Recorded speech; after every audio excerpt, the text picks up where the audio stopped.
Hello students, कैसे हैं आप लोग? Feel better students. एक हेडिंग अपनी चल रही थी continuity chemical kinetics. Chemical kinetics में rate of reaction, order of reaction, rate expression, rate constant और फर्स्ट ऑर्डर और जीरो ऑर्डर रिएक्शन का डेरिवेशन, रेट कांस्टेंट और टी हाफ के लिए और उससे रिलेटेड न्यूमेरिकल पोर्शन में आप लोगों के साथ पीछे वाली क्लासेज में कर चुका हूं। यदि कोई स्टूडेंट उन क्लासेज को मिस कर रहा है तो प्लीज आई बटन में क्लिक करके आप पीछे वाली क्लासेज को ज्वाइन कीजिए और एंजॉय कीजिए केमिकल काइनेटिक्स को।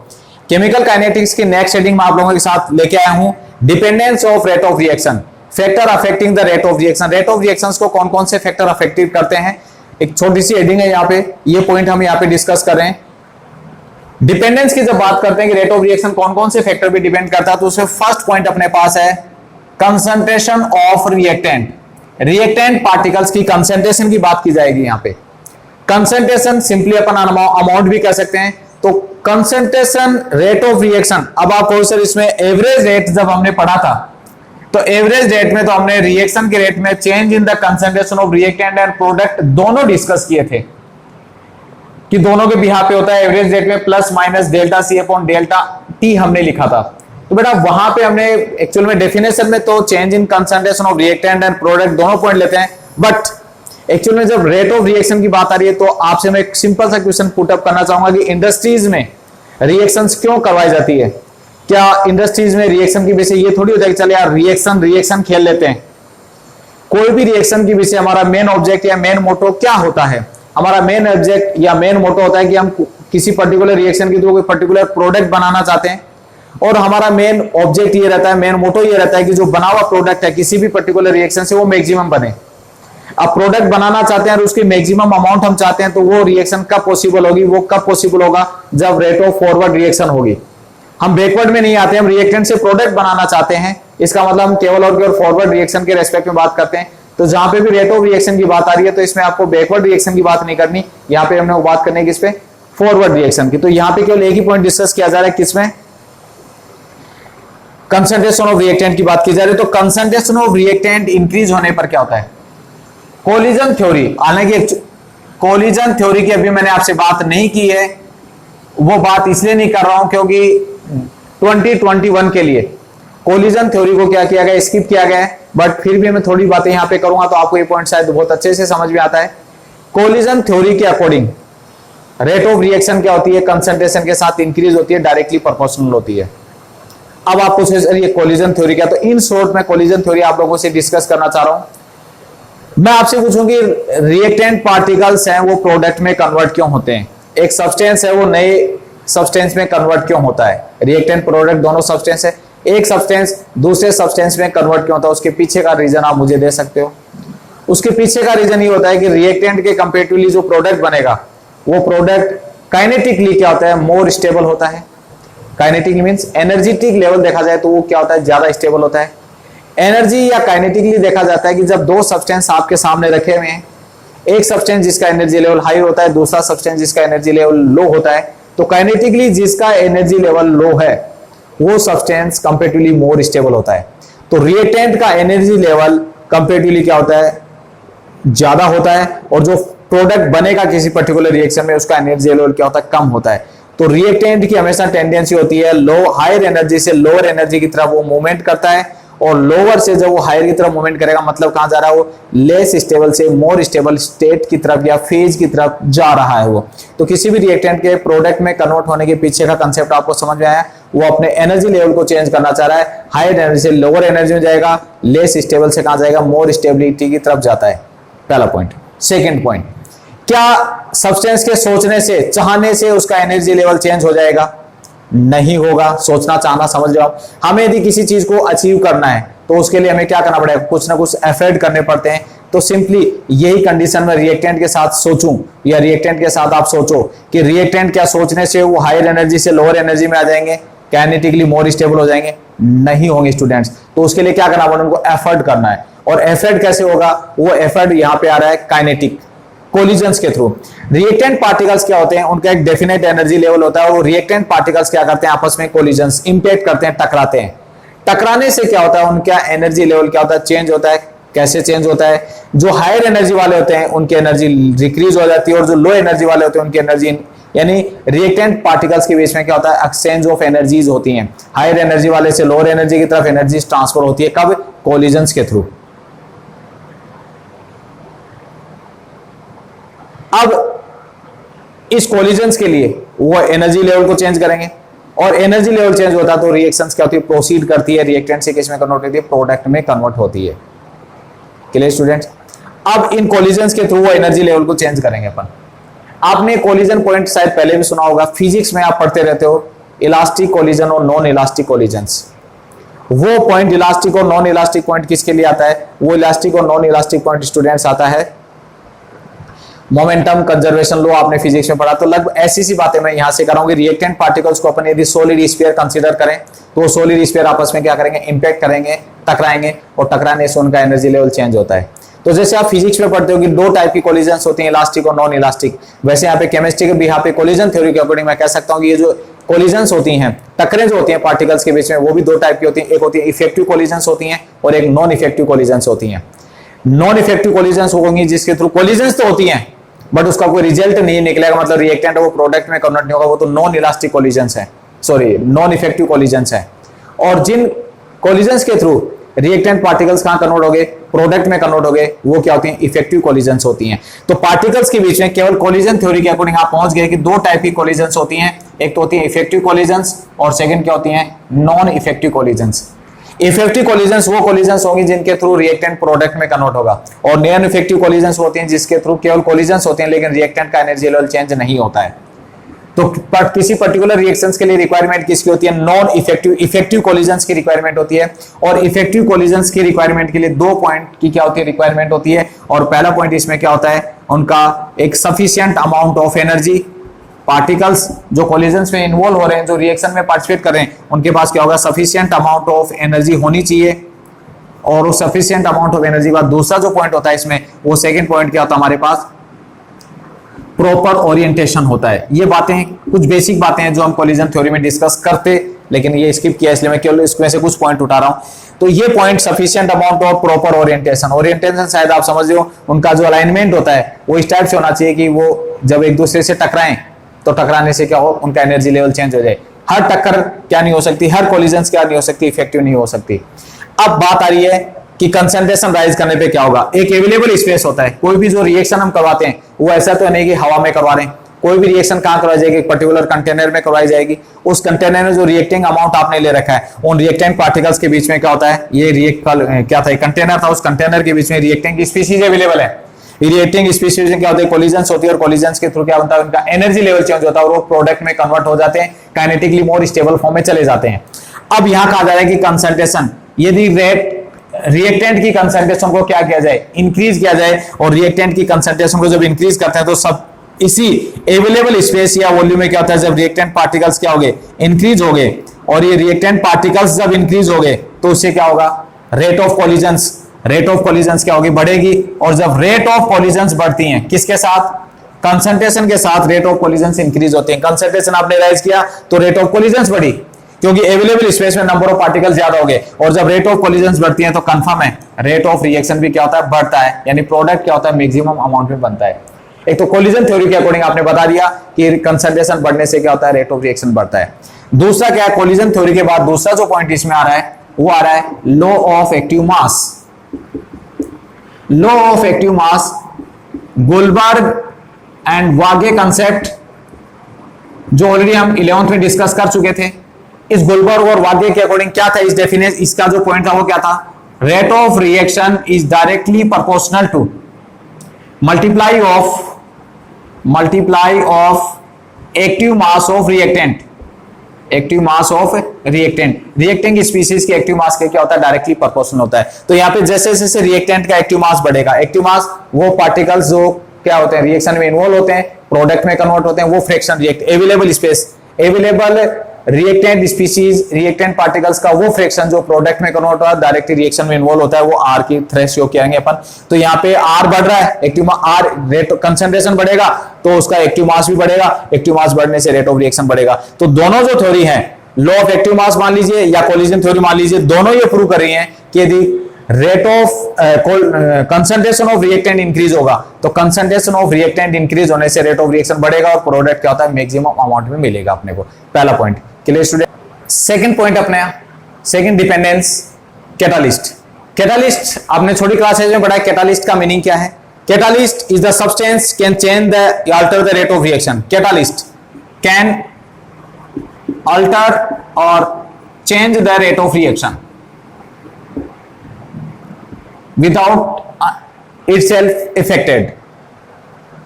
कैटालिस्ट वो सब्सटेंस होगा जो रेट ऑफ रिएक्शन को चेंज कर देता है, जनरली इंक्रीज कर देता है। हालांकि कैटालिस्ट का मीनिंग दोनों सेंस में लेना आपको, जो रेट ऑफ रिएक्शन इंक्रीज करता है या रेट ऑफ रिएक्शन डिक्रीज करता है। बट फिर वही कंसेप्ट है कि हम कोई भी रिएक्शन, ऐसा नहीं कि रिएक्शन खेलते हैं, कोई भी रिएक्शन के पीछे हमारा मेन मोटो क्या होता है, कोई पर्टिकुलर प्रोडक्ट हमें मैक्सिमम अमाउंट में चाहिए, और प्रोडक्ट मैक्सिमम अमाउंट में कब बनेगा, जब rate of reaction forward direction में मैक्सिमम प्रोसीड करेगी, रिएक्टेंट ज्यादा से ज्यादा क्या होंगे, प्रोडक्ट में कन्वर्ट हो जाते हैं। तो यहां पे हमें चेंज ऑफ रिएक्शन का मीनिंग जनरली क्या होता है, इंक्रीमेंट की फॉर्म में लेना है। रेट ऑफ रिएक्शन जो बढ़ाने वाले सब्सटेंस वो कैटालिस्ट कहलाते हैं। अब पॉइंट आता है कि कैटालिस्ट ऐसा क्या करते हैं कि रेट ऑफ रिएक्शन इंक्रीज हो जाती है। तो यहां पे एक एनर्जी, फिर यहां पे एक एनर्जी का कंसेप्ट है कि रिएक्टेंट को प्रोडक्ट में कन्वर्ट होने के लिए, रिएक्टेंट को प्रोडक्ट में कन्वर्ट होने के लिए क्या चाहिए, एक मिनिमम एनर्जी की रिक्वायरमेंट होती है। वो जो minimum required amount of energy है वो क्या कहलाती है, एक्टिवेशन एनर्जी कहलाती है। ये जो कैटालिस्ट में एक जो वर्ड मैंने यूज किया एक्टिवेशन एनर्जी, इस एक्टिवेशन एनर्जी को एक्सप्लेन करने के लिए कर्व फिर एक आप लोगों के साथ में डिस्कस कर रहा हूं। इस कर्व में एनर्जी प्रोग्रेस कर्व है रिएक्शन का, ये एक्स एक्सिस पे हमने प्रोग्रेस ऑफ रिएक्शन शो की है, यहाँ पे वाई एक्सिस पे एनर्जी दी है। ये वो रिएक्टेंट पार्टिकल्स हैं जिनके पास जो टोटल अवेलेबल रिएक्टेंट पार्टिकल्स हैं, जिसको जनरली अपन एनटी से शो करते हैं, total number of reacting species, जिनकी एनर्जी कुछ भी होगी। इनमें से जो पार्टिकल्स हैं जो एक्टिव मॉलिक्यूल्स में कन्वर्ट, वो क्या होता है, प्रोडक्ट में कन्वर्ट होना चाहते हैं, वो इनिशियली जो कोलिजन्स के थ्रू अपने एनर्जी लेवल को चेंज करते हैं और एनर्जी लेवल को चेंज करके इस पर्टिकुलर एनर्जी लेवल पे आते हैं। वहां पे आते ही इन पार्टिकल्स को क्या कहा जाता है, एनई बोला जाएगा। एनई, एन का मतलब number of molecules with energy E. इनके पास वो मिनिमम एनर्जी आ गई कि अब ये प्रोडक्ट में कन्वर्ट हो सकते हैं। एनी वाले जो मॉलिक्यूल्स हैं जिनके पास ये मिनिमम अमाउंट ऑफ एनर्जी आ गई, वो क्या कहलाते हैं, एक्टिव मॉलिक्यूल्स कहलाते हैं। ये टोटल अवेलेबल मॉलिक्यूल्स, जिनको आप एवरेज मॉलिक्यूल बोलोगे, जिनकी एनर्जी चेंज हो चुकी है, कंपैरेटिवली इंक्रीज हो चुकी है, वो क्या कहलाएंगे, एक्टिव मॉलिक्यूल्स कहलाएंगे। अब पहले तो ये यहां पे इनमें कोलिजन हुई, उसके थ्रू इस लेवल पे आए, अब ये दूसरे लेवल पे जाएंगे। दूसरे लेवल पे जाने के लिए फिर इनमें क्या होती है, कोलिजन्स होती हैं, और कोलिजन्स के थ्रू एक हायर एनर्जी पॉइंट को, हायर एनर्जी के पीक पॉइंट को गेन करते हैं। ये जो पीक पॉइंट बनता है, इस पीक पॉइंट को यहां पे क्या बोला जाता है, इंटरमीडिएट बोला जाता है। Intermediate that is exist for very short time of period, ये बहुत छोटे टाइम के लिए क्या था, एग्जिस्ट करता है।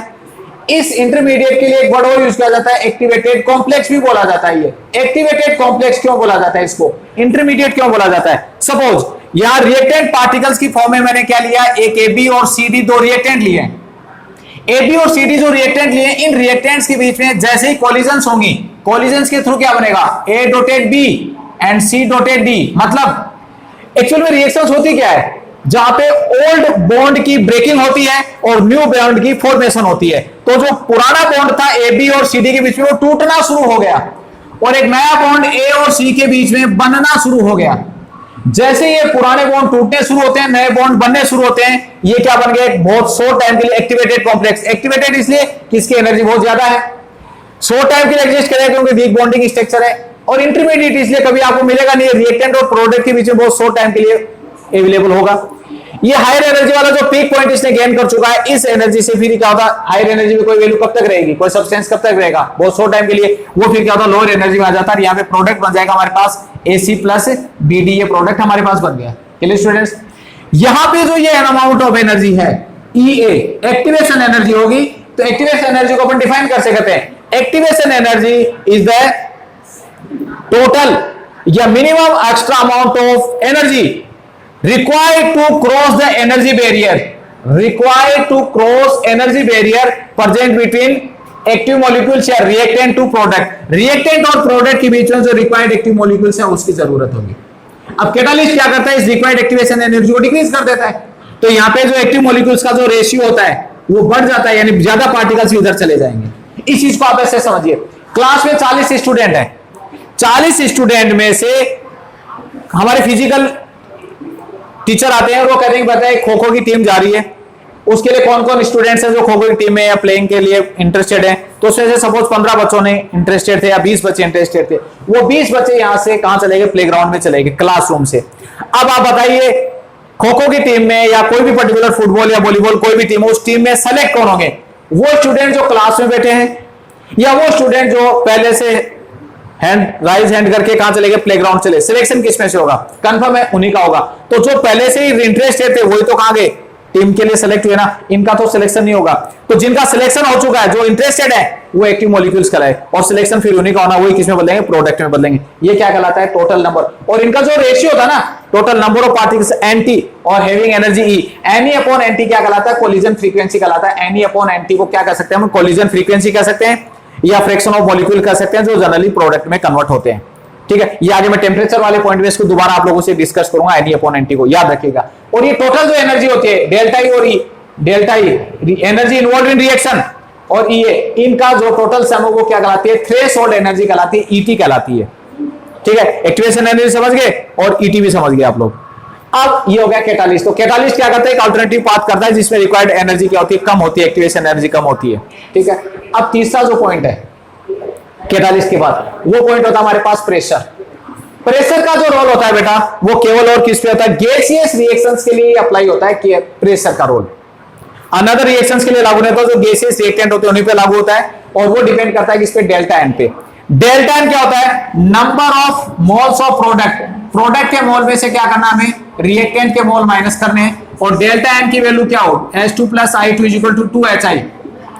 यहां पे नंबर ऑफ प्रोडक्ट 2 मोल है, रिएक्टेंट के 2 मोल है, तो डेल्टा एन की वैल्यू कितनी आ रही है, 0 आ रही है। इस केस में प्रेशर का कोई इफेक्ट नहीं पड़ता है।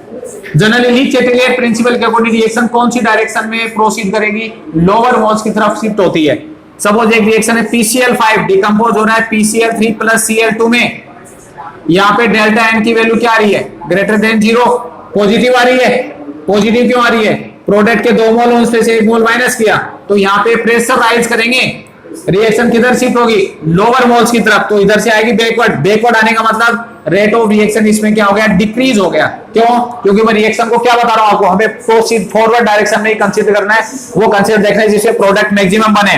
देन N2 + 3H2 = 2NH3, इस पर्टिकुलर रिएक्शन में डेल्टा N = 0 आ रहा है, क्योंकि प्रोडक्ट के 2 मोल है, रिएक्टेंट के 4 मोल है, तो 2 में से 4 कटेंगे -2, यानी ये वैल्यू कहां जा रही है, डेल्टा नेगेटिव जा रही है। उस केस में प्रेशर को राइज करेंगे तो रेट ऑफ रिएक्शन भी क्या होता है, इंक्रीज हो जाता है, फॉरवर्ड डायरेक्शन के बिहाफ पे प्रोडक्ट ज्यादा बनेगा, ये प्रेशर का रोल है। देन फोर्थ क्या है, नेचर ऑफ रिएक्टेंट। रिएक्टेंट के नेचर पे भी डिपेंड करता है, क्योंकि अभी मैंने बोला रिएक्शन में होता क्या है, रिएक्शन में होता है पुराने बॉन्ड टूटेंगे, नए बॉन्ड बनते हैं, तो जहां पे पुराने बॉन्ड इजीली टूट रहे होंगे, जनरली डिपेंड करता है पुराने बॉन्ड के टूटने पे, जहां इजीली टूटेंगे तो जनरली आयनिक रिएक्शंस होती हैं, आयनिक कंपाउंड्स होते हैं। आयनिक कंपाउंड्स की जो रिएक्शन होती है वो कोवेलेंट कंपाउंड के कंपैरेटिवली क्या होती है, स्पीडली होती है, ज्यादा होती है। इसके साथ साथ ये डिपेंड करता है कि इस पे बॉन्ड ऑर्डर पे भी डिपेंड करता है। बॉन्ड ऑर्डर मतलब सिंगल बॉन्ड है, डबल बॉन्ड या ट्रिपल बॉन्ड है, पार्टिकल्स के बीच में कौन सा बॉन्ड है, ये बॉन्ड ऑर्डर है। तो सिंगल बॉन्ड इजीली टूट जाता है, उसके लिए बॉन्ड एंथैल्पी कम होती है, इसलिए आयनिक कंपाउंड या बॉन्ड ऑर्डर के अकॉर्डिंग हम क्या कर सकते हैं, रिएक्शन रेट ऑफ रिएक्शन को डिसाइड कर सकते हैं। फिफ्थ हमारे पास क्या है, पीएच का रोल। पीएच का जो रोल होता है वो केवल और केवल बायोकेमिकल रिएक्शंस के लिए ही होता है। Biochemical reactions, biochemical reaction means वो रिएक्शन जो एनिमल और प्लांट लिविंग ऑर्गेनिज्म के बॉडी के अंदर होती हैं, लिविंग सेल्स के अंदर होने वाली रिएक्शंस क्या है, बायोकेमिकल रिएक्शन है। और बायोकेमिकल रिएक्शंस के लिए जो सुटेबल पीएच होता है वो 5 to 7 होता है, क्योंकि बायोकेमिकल रिएक्शंस क्या होती हैं, एंजाइम कैटालिसिस होती हैं, एंजाइम की हेल्प से वो रिएक्शंस कंप्लीट होती हैं। और एंजाइम क्या होते हैं, स्पेसिफिक प्रोटीन मॉलिक्यूल्स होते हैं, और उन स्पेसिफिक प्रोटीन मॉलिक्यूल्स की जो रिएक्शंस होती हैं वो पर्टिकुलर एक डेफिनेट ऑप्टिमम पीएच पे होती हैं, और वो पीएच क्या होता है, 5 to 7 होता है। इससे अधिक कम या इससे ज्यादा पीएच होगा तो biochemical reactions means all the reactions that are arise in the living cells वो क्या होती है, अफेक्टेड हो जाते हैं, पीएच का रोल। 6th पॉइंट इसमें हमारे पास आता है मीडियम। मीडियम का क्या रोल होता है, मीडियम का रोल क्या होगा, मीडियम आपको ध्यान होगा एक सॉल्यूशन में हमने पॉइंट पढ़ा था, लाइक डिजो लाइक, यानी आयोनिक कंपाउंड है और उनको मीडियम प्रोवाइड किया जा रहा है, कौन सा, पोलर, तो कंफर्म उनकी रिएक्शन रेट ज्यादा होगी। और यदि कोवेलेंट कंपाउंड है और उनको मीडियम दिया जा रहा है कौन सा, नॉन पोलर, तो क्या होगा, रेट ऑफ रिएक्शन ज्यादा होगी। सिमिलर लाइक लाइक वाला सा कंसेप्ट है यहाँ पे। यदि अपोजिट कंडीशन कर दी कि आयनिक कंपाउंड के लिए मीडियम कौन सा हो गया, नॉन पोलर हो गया, तो कंफर्म है रेट ऑफ रिएक्शन कंपेरेटिवली क्या होती है, डिक्रीज हो जाती है। और 7 पॉइंट हमारे पास है इसमें, surface area. Rate of reaction surface area पे भी डिपेंड करती है। याद कीजिए, अभी जस्ट एक एब्जॉर्प्शन थ्योरी पढ़ेंगे हम आगे। उस एब्जॉर्प्शन थ्योरी जो सरफेस फिनोमेनन होती है, ऑलरेडी मैं क्लास में करवा चुका हूं जब मैंने सरफेस केमिस्ट्री आप लोगों से डिस्कस की है, या आगे करूंगा जो भी आप उसमें। तो सरफेस एरिया में हमने क्या पढ़ा था, सरफेस एरिया में हमने पढ़ा था कि एक पार्टिकल सॉलिड फॉर्म में है। सॉलिड फॉर्म में जो पार्टिकल्स होता है उस समय उसका सरफेस एरिया क्या होता है, कम होता है। लेकिन जब उसको आपने ग्राइंड या क्रश कर दिया, क्रशिंग और ग्राइंडिंग, तो वो किस फॉर्म में आ गया, वो पाउडर फॉर्म में, मिक्सर की फॉर्म में आ गया, और मिक्सर्स की फॉर्म में सरफेस एरिया बढ़ जाता है। और सरफेस एरिया बढ़ने से रेट ऑफ रिएक्शन भी क्या होती है, इंक्रीज हो जाती है। ठीक है। और नेक्स्ट अपने पास सबसे इंपॉर्टेंट पॉइंट आता है टेम्परेचर। टेम्परेचर का इफेक्ट हम समझेंगे यहाँ पे कोलिजन थ्योरी के अकॉर्डिंग भी, आर्हेनियस कंसेप्ट के अकॉर्डिंग भी। अभी एक कर्व के थ्रू भी मैं इस चीज को एक्सप्लेन कर रहा हूं आप लोगों के साथ, जिसमें दोबारा मैं आप लोगों के साथ ये Ne/NT या एक्टिवेशन एनर्जी की बात करूंगा। टोटल ये जो अपने पॉइंट है, इन पॉइंट्स में ये 2 पॉइंट सबसे इंपॉर्टेंट है, कंसंट्रेशन ऑफ रिएक्टेंट और कैटालिस्ट, और ये लास्ट वाला टेम्परेचर। बाकी पॉइंट्स पे आप ज्यादा इंपॉर्टेंट नहीं रखते हैं, ये 3 पॉइंट ज्यादा इंपॉर्टेंट पे। अब टेम्परेचर पे आते हैं अपन। टेम्परेचर का जो इफेक्ट है बेटा, जनरली टेम्परेचर राइज करेंगे आप, टेम्परेचर राइज करेंगे तो हम हमेशा से पढ़ते हैं कि पार्टिकल्स की जो काइनेटिक एनर्जी है, वो पार्टिकल्स की काइनेटिक एनर्जी राइज होती है। काइनेटिक एनर्जी राइज होगी तो आप इनिशियल फर्स्ट हेडिंग पे बताइए, रिएक्शन के पीछे का रीजन क्या बताया था, एनर्जी लेवल चेंज होना था। एनर्जी लेवल चेंज करने के लिए पार्टिकल्स ने कौन सा पाथ फॉलो किया, कोलिजन्स को फॉलो किया। अब यहां बताइए, जब पार्टिकल्स की काइनेटिक एनर्जी राइज होगी तो उनके बीच में जो कोलिजन्स की रेट है, टकराने की जो दर है, टकरे हैं वो बढ़ेंगे या घटेंगे, यस वो टकरे उनकी इंक्रीज होंगी। कोलिजन जब इंक्रीज होंगी तो रेट ऑफ रिएक्शन क्या होगा, इंक्रीज होगा। तो कंफर्म है, चाहे रेट ऑफ टेम्परेचर राइज करने पर पार्टिकल्स की काइनेटिक एनर्जी राइज होगी, काइनेटिक एनर्जी राइज होने से कोलिजन फ्रीक्वेंसी बढ़ेगी, और कोलिजन फ्रीक्वेंसी बढ़ने से रेट ऑफ रिएक्शन भी क्या हो जाएगा, इंक्रीज हो जाएगा। मतलब rate of reaction is directly proportional to temperature. Generally एक पॉइंट आता है कि एवरी 10 डिग्री राइज, हर 10 डिग्री सेल्सियस टेम्परेचर राइज करने पे रेट ऑफ रिएक्शन ऑलमोस्ट क्या हो जाता है, डबल हो जाता है। इस चीज को समझाने के लिए हम सबसे पहले बात करते हैं, एक सिंपल सा कर्व मैं यहां पे लेके आया हूं आप लोगों के लिए। ये टेम्परेचर के पॉइंट को एक्सप्लेन करने वाला टर्म है। यहां पे वाई एक्सिस पे हमने लिया fraction of molecule Ne/NT। Ne/NT से पीछे वाली क्लास पॉइंट में मैं बता चुका, कैटालिस्ट वाले में जो प्रोग्रेस ऑफ रिएक्शन का ग्राफ बताया था। Ne क्या है, number of reactant molecules with energy E। जो एनर्जी E, यहां एवरेज मॉलिक्यूल्स थे वो इस एनर्जी लेवल पे आ गए थे, वो क्या है, Ne थे। अभी पीछे वाले कर्व को देखिए आप लोग, कैटालिस्ट में बताया था मैंने। और ये जो पार्टिकल्स हैं वो total number of reactant species है। तो टोटल जो अवेलेबल रिएक्टिंग स्पीशीज है वो देन जो एक्टिव मॉलिक्यूल्स में कन्वर्ट हो चुके हैं विद एनर्जी ई वाले जो मॉलिक्यूल जो डायरेक्टली कोलिजन करके प्रोडक्ट में कन्वर्ट होंगे और जो एनर्जी बैरियर को क्रॉस करने में कैपेबल है। तो वो Ne और Nt का जो रेशियो है, Ne active molecules means the number of reactant particles with energy E, और Nt क्या है, total number of reactant particles. उनका जो रेशियो है वो क्या कराता है, कोलिजन फ्रीक्वेंसी या फ्रैक्शन ऑफ मॉलिक्यूल। ये कोलिजन फ्रीक्वेंसी के साथ एक कर्व मैंने बनाया, जो ब्लैक वाला कर्व है वो T डिग्री सेल्सियस पे है। T डिग्री सेल्सियस पे आप देख रहे हो थ्रेशोल्ड एनर्जी, ये जो ब्लैक रीजन है ये थ्रेशोल्ड एनर्जी, वो रिएक्टेंट पार्टिकल्स जो थ्रेशोल्ड एनर्जी को क्रॉस करके थ्रेशोल्ड एनर्जी ET से डिनोट करते हैं। वो एक्चुअल में होता क्या है, जो अभी आपको एक्टिवेशन एनर्जी बताई वो और रिएक्शन एनर्जी बताई, उन दोनों का जो सम होता है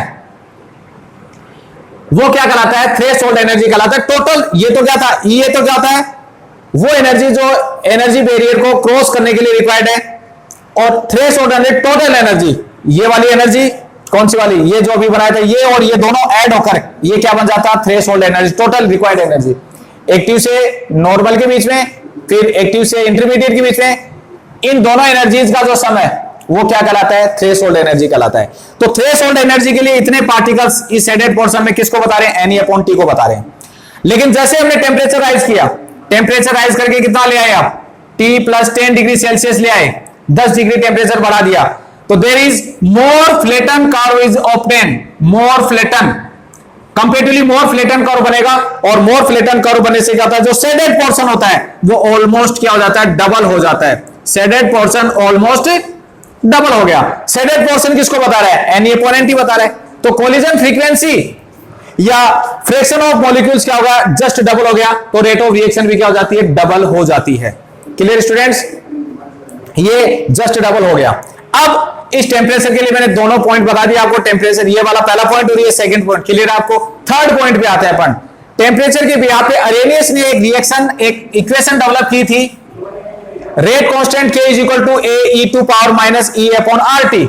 यहां ए अरेनियस फैक्टर हो गया, ई एक्सपोनेंट हो गया, देन ये इसके पावर्स हो गए, E activation energy, R gas constant और टी गिवन टेम्परेचर हो गया। इस इक्वेशन फर्स्ट को डेवलप किया था अरेनियस ने किसी पर्टिकुलर रिएक्शन पे टेम्परेचर का इफेक्ट बताने के लिए। इसके लॉग से इसको लॉग लेने पर क्या आएगा, ये इक्वेशन सेकंड हमें मिलती है। इस पर्टिकुलर इक्वेशन 2 के अकॉर्डिंग ये के कांस्टेंट हम निकाल सकते हैं, लॉग ए अरेनियस फैक्टर अपने पास होगा, ये सब वैल्यूज के अकॉर्डिंग इस पे न्यूमेरिकल आता था, लेकिन अभी इस साल 2021 के लिए नहीं आएगा क्योंकि अरेनियस इक्वेशन भी क्या हो चुकी है, रिमूव हो चुकी है, इसमें से क्वेश्चन नहीं आएगा। ठीक है, स्किप किया गया अरेनियस। लेकिन यहां फिर मैं अरेनियस इक्वेशन की बात क्यों कर रहा हूं, क्योंकि पॉइंट बेटा हमें टेम्परेचर का एक्सप्लेनेशन देना है, रेट ऑफ रिएक्शन के टेम्परेचर का इफेक्ट बताना है, इसलिए मैं यहां पे इसको लेके आया हूं। ये जो इक्वेशन है उसमें कर्व बनेगा किसमें, इस लो के और 1/T के बीच में ये कर्व आएगा। इसका जो स्लोप होता है वो किसको बताता है, एक्टिवेशन एनर्जी। तो इसके स्लोप से हम क्या कर सकते हैं, एक्टिवेशन एनर्जी भी कैलकुलेट कर सकते हैं। अब ये जो इक्वेशन 2 है, उस इक्वेशन 2 से दो अलग अलग कांस्टेंट, दो अलग अलग टेम्परेचर T1 और T2 पे हमने लिखा है यहाँ पे, तो T2 हमेशा क्या ग्रेटर देन T1 है। इस इक्वेशन सेकंड से ही इक्वेशन 2 बनेंगी, लॉग K1 और लॉग K2 की वैल्यू बनेगी जो T1 और T2 दो टेम्परेचर पे। इक्वेशन 3 और 4 यहां से अपन थर्ड में से फोर्थ में से क्या करें, इक्वेशन 4th में से किसको माइनस करना है, इक्वेशन 3 को माइनस करना है। 4th में से 3 को माइनस करेंगे तो आपके पास क्या आएगा, K2 अपॉन K1 माइनस होगा, बीच वाली स्टेप आप जान रहे हो, log K2 minus log K1, log common आ गया, कॉमन आते क्या होगा, माइनस वाली वैल्यू डिवाइड में कन्वर्ट होगी, यहाँ पे ये A to A कैंसिल हो जाएगा, इनमें कॉमन लेंगे तो फाइनली हमारे पास ये वैल्यू आती है। अभी तक ये एक लास्ट इक्वेशन 5th ये इंपॉर्टेंस रखती थी क्योंकि इस पे न्यूमेरिकल बनता था, लेकिन इस साल 2021 के लिए इसमें न्यूमेरिकल की पॉसिबिलिटी नहीं है क्योंकि ये स्किप कर दिया गया है। क्लियर स्टूडेंट्स, तो ये रेट ऑफ रिएक्शन पे मैंने आपको टोटल 7-8 डिपेंडेंस बताई है, उसमें 3 डिपेंडेंस इंपॉर्टेंट है, कंसंट्रेशन ऑफ रिएक्टेंट, कैटालिस्ट और third temperature. Okay students, thank you.